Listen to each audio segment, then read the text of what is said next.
Na mara baada ya kupata nafasi vijana wale ya kuulizwa kwa nini wanasema never again, walikaliliwa wakizungumza mambo mawili.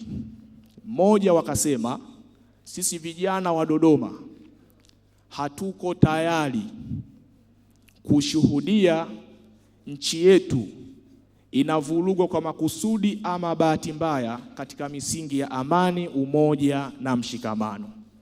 Hiyo ilikuwa statement yao ya kwanza.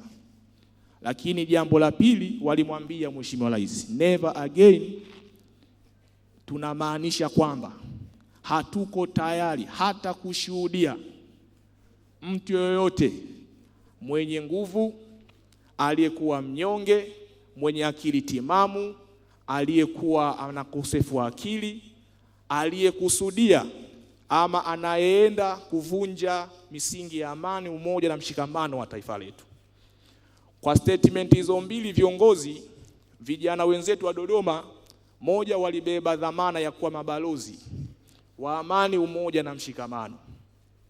Lakini pili, walibeba dhamana ya kuwa walinzi wa amani, umoja na mshikamano. Ulinzi waliohakikishia kwa Mheshimiwa Rais ni kushirikiana na vyombo vyetu vya ulinzi na usalama na mamlaka zinazohusika ili kusudi taifa letu liendelee kubaki na amani nyakati zote na liendelee kuwa sehemu salama kwa ajili ya maisha ya kila Mtanzania. Piga makofi kwa ajili ya hilo.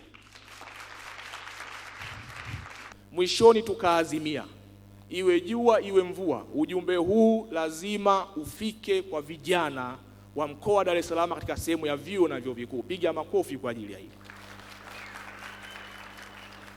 Katika mazungumzo yao wale vijana wa Dodoma, sisi tumeongeza maneno matatu tu kama sio manne.